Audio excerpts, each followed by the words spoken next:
Years ago, I had a lot of stiffness and tension in my muscles and joints, and as a result, I had random pains always popping up in my body. Now, when I started to stretch and mobilize effectively, things got better, but it wasn't until I did this that my body actually felt good. And honestly, I think that strength and conditioning coaches and modern fitness gurus really miss this because it can't be measured. It's hard to quantify quality. And our analytical, logical minds want to know that doing this specific exercise for 3 sets of 10 will give me this specific result. But life doesn't happen in the gym. Life happens in the streets. Now, what I'm referring to are full body integrated movements, not to be confused with compound movements. Most of us know that squats and deadlifts are great full body movements that can make you really strong, but they don't mimic how we actually move as human beings. Real human movement involves the coordination of shoulders and hips, arms and legs. And essentially what powers this is your spine and your core. So keeping your spine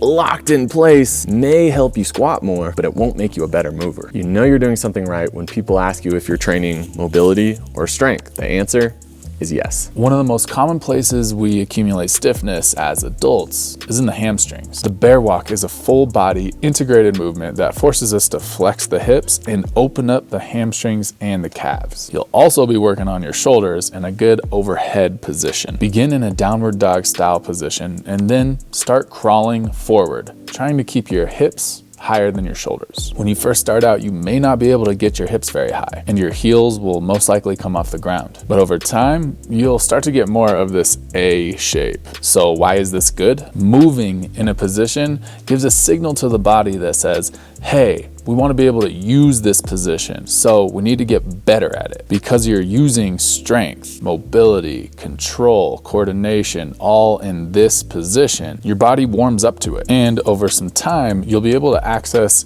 deeper ranges of motion and feel far more comfortable going in and out of them. If you don't believe me, try it out for a week and see how much better the position looks and feels at the end of the week. But unlike flexibility, movement isn't just measured in joint angles. Does your movement feel more coordinated and fluid? Are you less fatigued from doing the same thing? This means you're improving in many ways, more than what you can just measure. One of the most basic, simplest ways to strengthen your shoulders before we had modern day weights and bands is to simply push the ground away. But if we want to prioritize health and range of motion, it's not just a push-up. We want to use the full capacity of our shoulder. The crawl switch will help you bulletproof your shoulder without bands or dumbbells. In essence, this movement is just switching from your chest facing the ground to your chest facing the sky. So begin on your hands and knees, and then lift those knees slightly off the ground into a crawl position. Now thread one leg through the middle of your body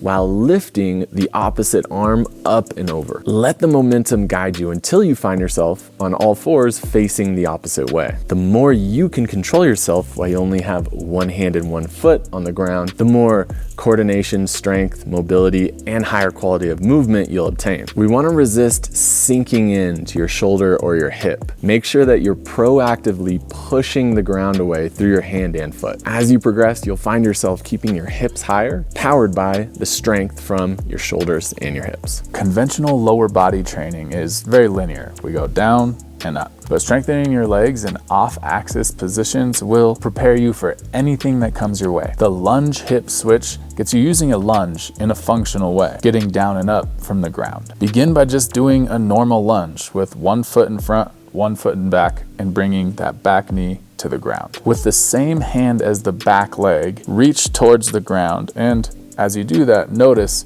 that your hips will turn towards that hand. Allow that to happen. Then bring your hips towards the ground and eventually make contact and just sit on your butt. And now we just reverse directions from the way down to make our way into standing. We shift the weight from the hip into the knee, bring the hip off the ground. We bring the hand off the ground as we swivel our hips to face forward and come up into a kneeling position and then stand up. When you first start doing this movement, you're gonna need to think of it in steps. But as you do this more and more, we want to make it look like one fluid movement.